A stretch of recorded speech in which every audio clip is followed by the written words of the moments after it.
Thank you for tuning in to the 2020 primary election candidate forum for legislative representative of the 22nd District, position number 2.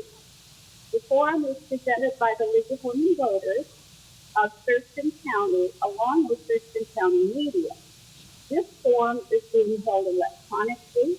Candidates, moderators, and signers are all joining in on Zoom link with the help of TCM. A bit about the League. The League is a nonprofit organization that encourages the informed and active participation of citizens in their government. The League neither supports nor opposes candidates or parties. The League registered new voters, studies issues, advocates for its positions with those issues with the legislature and other governmental bodies. Despite its name, the League is open to both men and women. I'm Annabelle Kirshner from the League, and I'll be moderating the forum. The candidates in this forum are Jessica Bateman, Mary Ellen Biggerstaff, Glenda Breiler, Anthony Novack, and Dusty Pierpoint. The first question will go to Jessica Bateman, and she will be followed by Mary Ellen Biggerstaff, Jessica Bateman, followed by Mary Ellen Biggerstaff, Glenda Breiler, Anthony Novack, and Dusty Pierpoint. And the first question is, why are you the most qualified candidate for this position? You have 1 minute to respond. Thank you. Hi, my name is Jessica Bateman. I currently serve as the Mayor Pro Tem for the Olympia City Council. I was first elected in 2015 and re-elected last fall. And for the last decade, I have worked to improve the lives of working families, seniors, and our most vulnerable.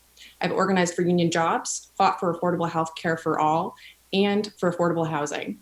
In 2016, I wrote Olympia's Sanctuary City Resolution, which passed unanimously later that year in December, ensuring all Olympians are safe and welcome regardless of immigration status. And I also led the Home Fund campaign to create permanent supportive housing for our most vulnerable neighbors.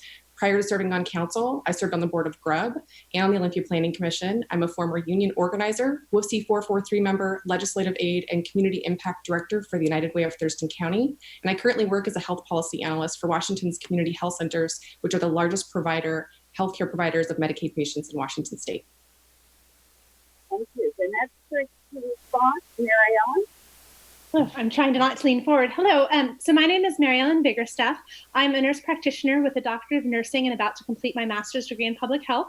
This is the first election that I've ever run in, but I am a 30-year resident of Thurston County. I have raised 4 children here. I have served in this community working in primary health care and also opiate addiction, and as well as a nurse at St. Peter's Hospital over the last 10 years. I really feel that I am the best person to serve in this position because bringing in my unique perspective of being a nurse and a public health professional. I also am a member of the DSA and advocate for Medicare for all, and strongly feel that I have the most unique economic outlook on this election.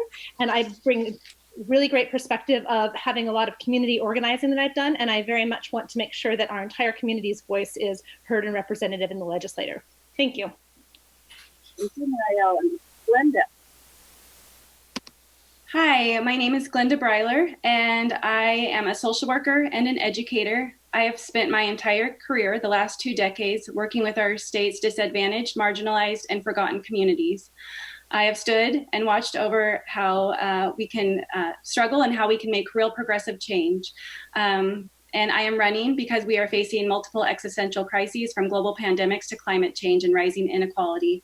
I currently serve at the Evergreen State College as a Longhouse director. I have helped implement a successful sports betting bill while I was at the Washington Indian Gaming Association as the deputy director. And I have worked to promote undoing institutional racism on an ongoing basis as well, and have been an environmental champion and water protector in creating strong policies to ensure communities are free of toxins, reversing climate change. I'm on the Evergreen Council for Problem Gambling as a board member, and I also serve on an immersion school teaching where that school implements. Thank you. Thank you, Glenda. So now we go to Anthony. Hi, my name's Anthony Novack. I'm a native Washingtonian, born at the hospital, military dependent son, former Peace Corps volunteer. I'm a scientist. I'm a wildlife biologist. I have a deep understanding and knowledge of environmental issues, wildlife conservation. And tied to my experience, and I have 14 years of experience working here in the state of Washington, I understand the needs to combine community and people to natural resource issues. And I've worked dedicatedly on resolving issues of conflict between people and wildlife. And what we need now as a society, beyond just these issues related to natural resources, but on a lot of the social issues, a lot of economic equality issues, is we need a process of conflict transformation. And I've been part of those processes, and I've helped facilitate those processes to get people together of diverse views, to have a separate system outside of the legislative system, to have people work with respect and dignity towards each other, to resolve the problems of today and for moving forward. Thank you. Thank you. Dusty. Hi, my name is Dusty Pierpoint. I've lived in this community for over 30 years. I've raised my kids here. I now have grandkids here. I worked for the Lacey Police Department for 33 years. I retired as the chief of police. And during that time, I spent a lot of time working in the community, on problems in the community, with diverse groups in the community. Where I live and where I work is the most diverse community in Thurston County. And we were very successful in getting together and collaborating on issues that we faced. I feel like my background will help me at the state level. And after I retired, this position came open, and I realized I still had a desire to serve the public. I have some ideas, and I want to see if I can get them to work. Thank you. Thank you, Dusty. Our next question will go to Mary Ellen. The question is, the state is now facing serious budget issues. Clearly, spending will need to be cut because our tax revenues will be diminished going into the next year. What are the areas we need to protect, and where do you think the legislature can cut? Yeah, I think it's an excellent question because it's a very, very tough time to be running for office. And the legislature is going to face a lot of really tough choices in January.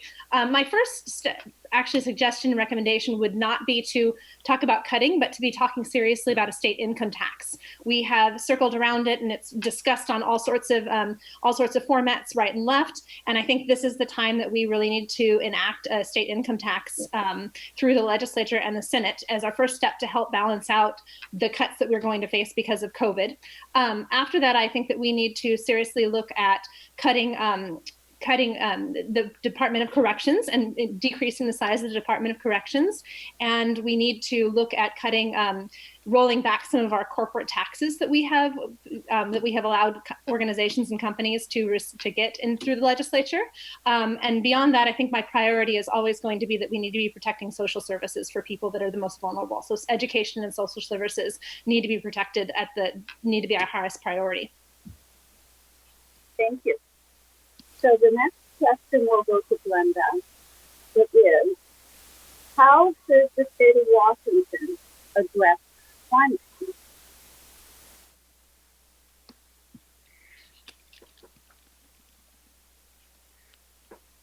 Am I on? Sorry about that. Okay. So in regards to climate change, my vision when I'm elected is to utilize my collaborative and problem-solving approach to bring tribal, working families, and underserved communities to the table. This includes fighting for an equitable solution to our coronavirus shortfalls. In regards to the environment, I believe in identifying, acquiring, and preserving tidal salt marshes, estuaries that serve as a buffer to the rising seas. That would include Capitol Lake Estuary, Billy Frank Wildlife Refuge Area, and the Shelton Restoration Project, mitigating existing property that will be impacted, potential to the other areas to potentially impact tidally influenced areas, and to not recommend building on shoreline or any new infrastructures as well. And one area in regards to climate change that I would focus on as well is removing the Deschutes River Dam as it is, it is not a greener economy area, and it is and also cleaning up Superfund sites and toxic polluting areas, especially those that are impacting communities of color. And in addition to that, increasing fish passage on all of our rivers and waters, including culvert removals, and addressing sewage and stormwater runoffs, especially in the Lacey area, and restoring natural systems and removing dams as the Deschutes River, and making that a priority and an area that we can not ignore or cut off. And, I am a water protector. I've been on the front lines against fracking and the No Dakota Access Pipeline. And I would like to bring all of the work that I have done nationwide on water protection to this community. I have talked with tribes, I've talked with tribal leaders, I have talked with state representatives, and I've talked with local council members in Tumwater, Lacey, and Olympia. And I know what is best in regards to climate change and justice. Thank you. Thank you, Glenda. Anthony, your question is, in what ways will you work as a state representative? In what ways will your work as a state representative be informed by the work of the Gender and Justice Commission and the Minority Justice Commission? So I couldn't quite hear you very well, Annabelle. Be informed by the let me read. Can you hear me better now? Yeah, I can hear you better now. I'll speak up.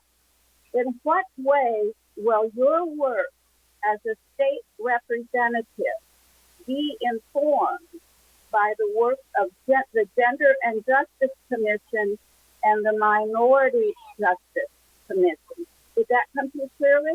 Yeah, that came through clearly.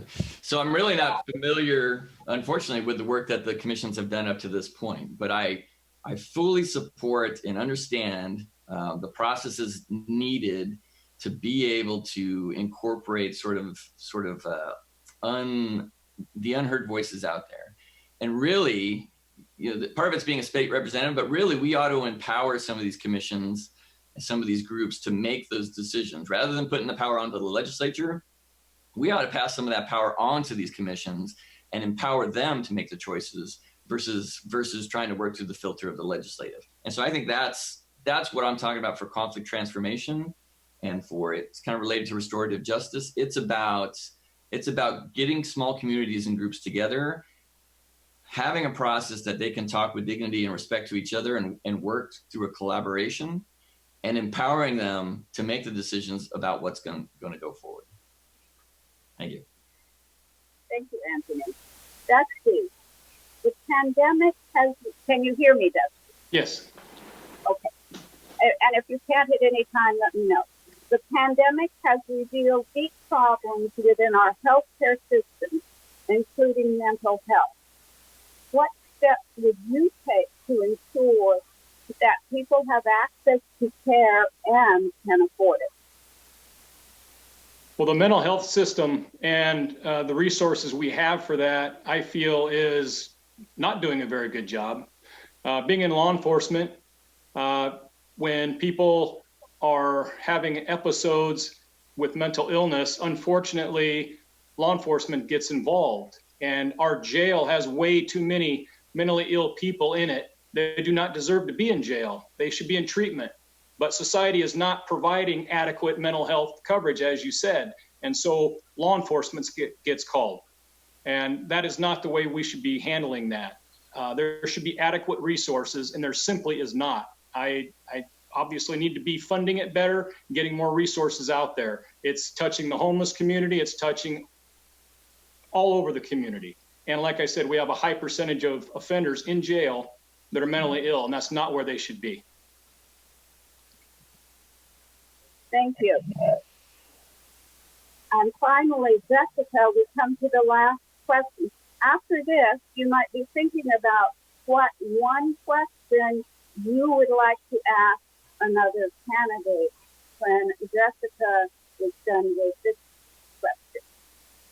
Okay, Jessica, what is your position on creating a personal income tax to raise revenue? Thank you for the question, and I'm proud to be running for the 22nd Legislative District, which has historically been extremely progressive. I support an income tax. I think that our inability to have an income tax is really depleting local governments and state governments' ability to provide foundational public health services, investing in education, security, and retirement for folks so they can retire with dignity. We have the most regressive tax system in the United States. Not only do I support an income tax, I also support increasing corporate taxes in Washington state. In Olympia, my first year on council in 2016, I supported and endorsed in my freshman year the Opportunity for Olympia, which was a proposal for an income tax at Olympia that would have funded college for Olympia students. It actually was not, it did not pass on the ballot, but I've been a champion for progressive legislation for taxation since I've started. I also think it's really important that we have a capital gains tax, that we have a tax on unreasonably high salaries, that we invest in the working families tax credit, and that we amend the state constitution so we can have a graduated income tax. So I'm going to go back into the kind of order that we had before and give you a chance to ask one other candidate a question. That candidate will have 1 minute to respond. As a reminder, we are committed to avoiding accusations, attacks, or issues that are irrelevant to the meeting in question. So we'll go back and we'll start with Mary Ellen. You may ask one other candidate a question. Could everybody hear me clearly on that? Anthony, could you hear me clearly? I think I got that, yeah. Okay, good.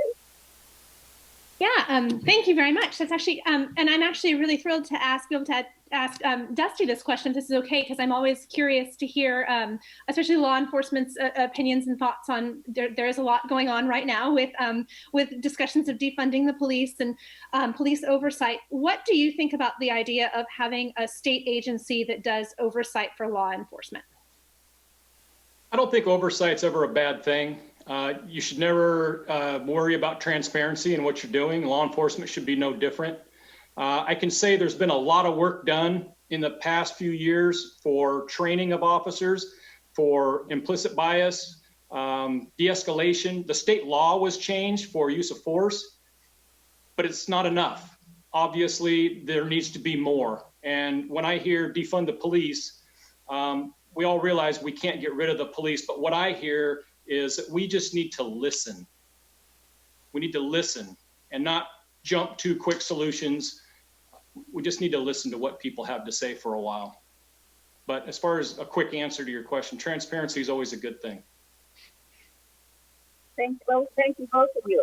Glenda, it's your turn now to ask one question to one other candidate. Thank you. I have a question to Council Member Bateman. What efforts would you do moving forward to undo institutional or systemic racism?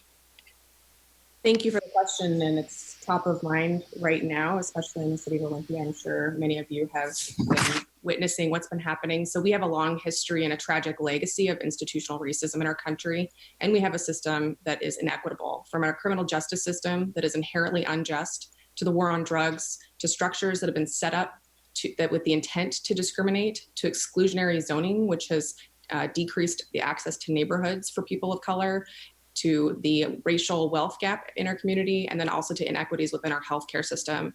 I first and foremost think that we have to have accountability within law enforcement. I work with law enforcement as a council member, and I can tell you it's very difficult to actually have conversations and transparency. So I'm glad to hear that we're all talking about that. I also think it's imperative that we rebuild those systems. It's not enough just to reform them, because that institutional racism is inherent in all of them. We really have to have a revolutionary new way of thinking about this. And because I am a white person on council, we need to be looking out to the community for folks that can lead us so we can see what we need to, the changes that we need to make. Thank you. Anthony, it's your turn now. Sure. How about we give everybody opportunity? Let's ask Glenda. Glenda, so what do you think would be your focus in working? Do you think you would focus more on working within the caucus, the Democratic caucus, to find legislation to be able to pass through with a majority? Or are you going to spend more time, you think, working with, say, East Side constituents who are of the Republican Party, who have a very different value system than what we have here in Olympia? Thank you for that question, Anthony. So for myself, moving forward, I would most definitely work with the Democratic caucus, although I have worked, on a regular basis with the Republican Party while I was working as a deputy director at the Washington Indian Gaming Association to pass the sports betting bill that was successful in this last legislation. And so in that aspect, I have always been a community organizer and builder and bringing everyone together, but I identify myself as a Democrat, and moving forward, I would like to work with the Democratic caucus around COVID budget cuts and protection around, social services and education, as Mary Ellen Biggerstaff said earlier, environmental protection. I also want to bring to the forefront the unspoken crisis of missing and murdered Indigenous women and how we have the highest rates in the country in the nation for missing and murdered Indigenous people. Thank you. Thank you. Dusty, it's your turn now to ask one candidate, one question. Or I can make a comment. What did the rest of you say? That's okay with you? Okay, go ahead, Dusty. I just wanted to hit on a couple of things that have been brought up on my view as well. I am opposed to an income tax, although I think maybe lowering taxes for lower income people might also help. Protecting public education is very important. I think the levy system is not equal. And I also wanted to say I have a plan to try to address the homeless issue and try to rescue people. It talks about accountability and treatment, because what we're doing is not working. And I know it's on everybody's mind. And I want to formulate it like drug court. If you've never been to a drug court graduation, I strongly encourage you to do that, because you can see how accountability and treatment can bring people's lives back. And we need to rescue these people. And lastly, I just want to say, I have not spoken to one law enforcement person who is not dismayed, saddened, and disgusted at what happened. And I just want to echo that it's going to take time to heal, and change is coming, but we need to listen. Thank you. Thank you, Jessica, it's now your turn to ask one other candidate one question. Thank you. And I'm going to ask Dusty a question. And I'm sorry if this is redundant because you got a little bit into it in your last question, but I heard you on the Ken Balsley show talk about your number one issue you're hearing from prospective constituents is homelessness. And especially since you have a history in law enforcement, I was curious if you could share with us your ideas about how to address homelessness and the root causes of it and create solutions. Well, there is no one cause for homelessness, as we know. It could be loss of job, it could be mental illness, it could be drug addiction, it could be a combination of those things. I come from law enforcement. As I said, my father's a retired firefighter, but he was also a drug and alcohol counselor and worked on the streets in Olympia at some times. And so he's very passionate about being able to help people. And as we know, people that are homeless need assistance. And I use the drug court model, therapeutic court model as an example. It's not that we want to throw them in jail, but they need motivation to get into treatment. And like I said, go to a drug court graduation, you will see how accountability and treatment are very successful. Recidivism is low and people get their lives back. It's very powerful. And I think we can do the same thing with homelessness. There's a program in Rhode Island that I would like to get more information on that's similar to what they're doing. So that's where I'm coming from. Thank you.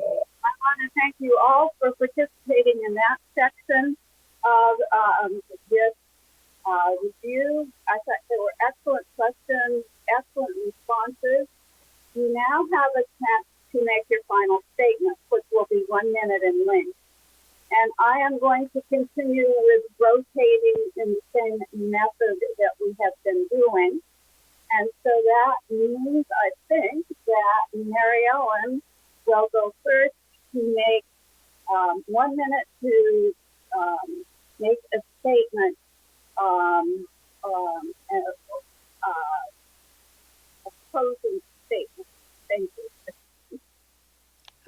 Great. I was hoping I was not going to go first, but that's okay.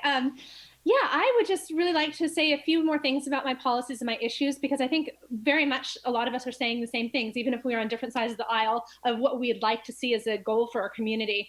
And I think with homelessness, though, we also cannot address just a complete lack of affordable housing, that people have to have housing that they can afford to live, especially if they're living on Social Security or disability. The other option, and I would completely agree, I've seen amazing things through Suboxone and opiate treatment with drug court and people that have been able to completely rebuild their lives. So I'm glad we're talking about that, because it's amazing to see that transformation. But we need to have really, really robust primary care integrated with substance abuse treatment, mental health treatment, and also dental treatment. It's not very glamorous, but it's something that people in our state badly, badly need. And we need to be using our county health departments to create those programs so that everybody has access to those programs and can benefit from them.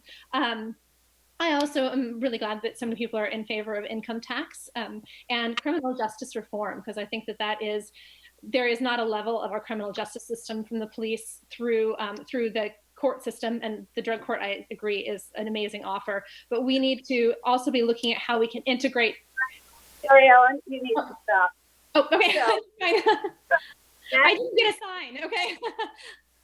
Yeah, I know you get busy and you forget the sign.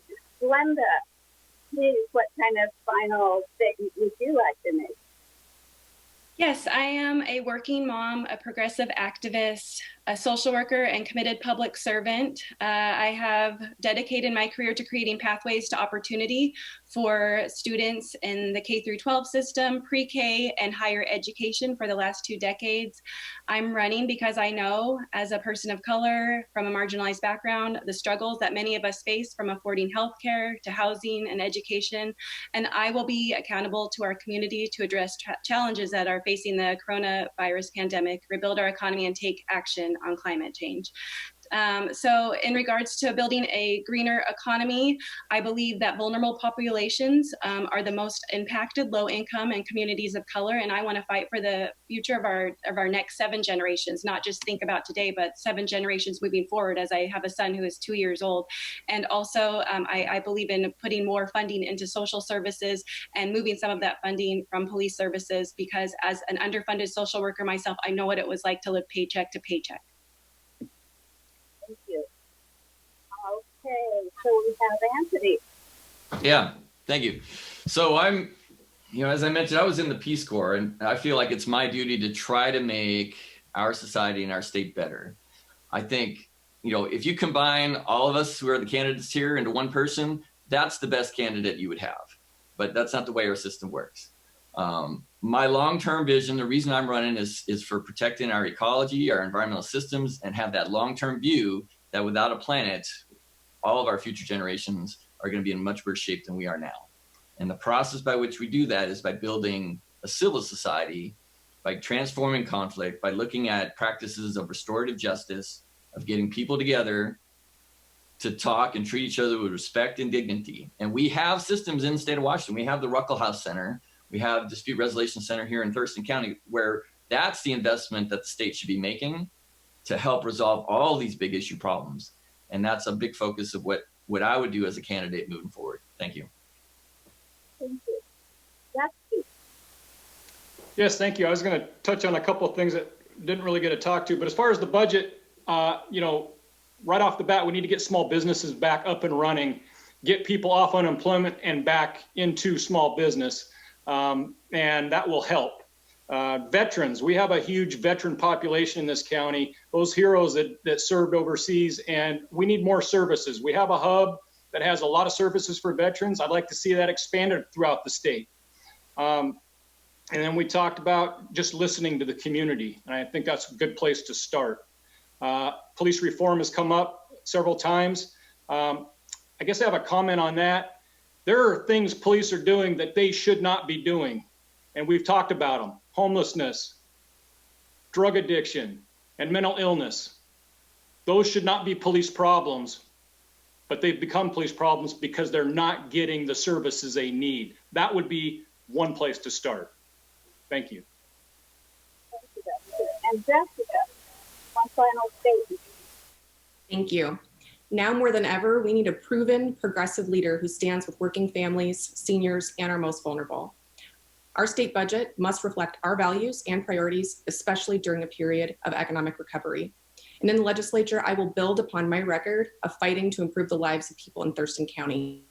I'm honored to have earned the endorsement of Congressman Denny Heck, Senator Sam Hunt, Representative Lori Dolan, the Washington State Labor Council, Washington Education Association, Washington Association of Federation of State Employees, the Sierra Club, Thurston County Young Democrats, and the Thurston County Democratic Women. If you'd like to learn more or contact me, please visit votejessicabateman.com. Thank you. This concludes this one. I want to thank you all for your thoughtful responses. I think we have a really good bunch of candidates here. You all did a wonderful job, especially with this new setup that we have. The Thurston County Media, the forum will be available on TCM channels on the League. This is Women Voters has a website. So you just need to type in the League of Women Voters, Thurston County. We have a website. The forums will be available on that website once we can get them up. We hope that you will take the opportunity to look at the forums and especially the opportunity to vote in the primary elections which run from July 17th and closes on August 4th, since we are one of those very fortunate states that does have mail-in voting. Thank you all for your thoughtful responses, for your participation. I think it's been a very good forum. Thank you. Thank you. You. So, Leland.